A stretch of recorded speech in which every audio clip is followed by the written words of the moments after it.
Hello everyone, this is another video for you for collective worship for this week. So we're going to begin as we normally would do in school by lighting a candle, making ourselves still and quiet and preparing ourselves for this act of worship.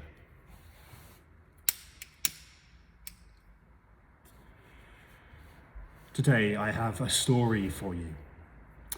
40 days ago, we were celebrating a very special feast in the church, a special celebration, a big festival. Can you remember what it was? It was Easter. That's right. And we are still celebrating Easter. Today is the 40th day of Easter. Easter is far more than that one Sunday when we get our eggs and eat our chocolates. Easter carries on for a long time. And today we have another celebration in the middle of this celebration of Easter, because today is the feast of the Ascension. Now that's quite a strange word, and it comes from the word ascend, which means to go up. So if you were to go upstairs into the hall, you are ascending those stairs and going up a level. And the ascension of the Lord is the ascension of Jesus Christ going back to heaven. So the story goes a bit like this. It's been 40 days since the disciples have watched their friend Jesus suffer, be tortured and punished, and die. They have been incredibly sad. They don't really know what to do with themselves anymore. He's gone, he's left them, and they are on their own.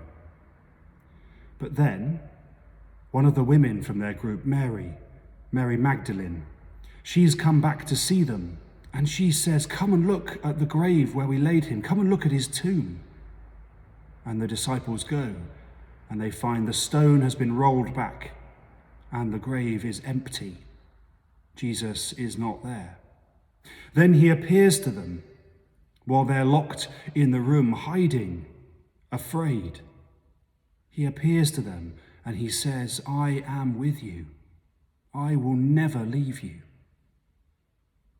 And he's around with them for the next few weeks. And then on this day, he takes them out onto one of the mountains outside of Jerusalem. And he tells them all sorts of things. But he says to them again, "I will never leave you. I will be with you until the end of time." But then something very strange happens. The sky goes a bit dark.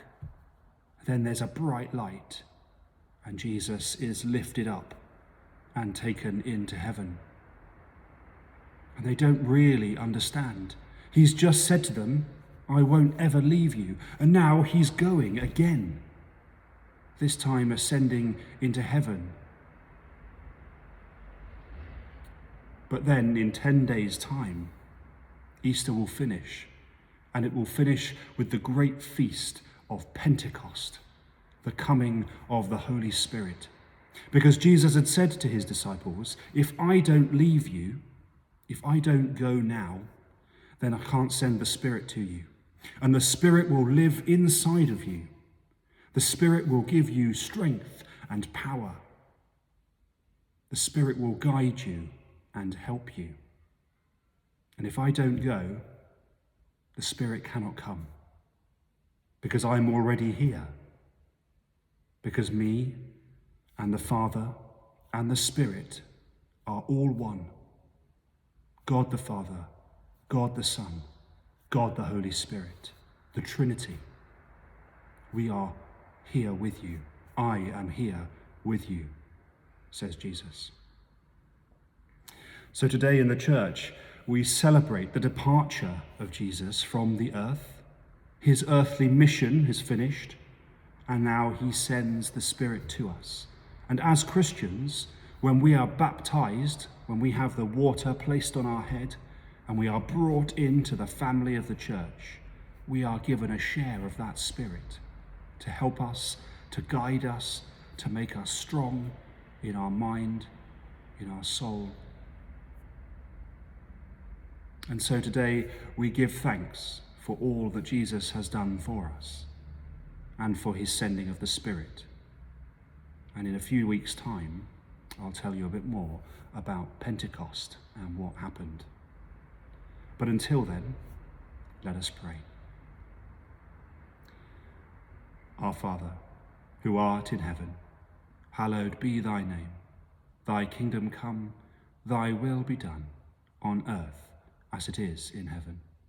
Give us this day our daily bread, and forgive us our trespasses, as we forgive those who trespass against us. And lead us not into temptation, but deliver us from evil. For thine is the kingdom, the power, and the glory, forever and ever. Amen. And may God Almighty bless you, in the name of the Father, and of the Son, and of the Holy Spirit. Amen. Have a brilliant day, and I'll see you all soon.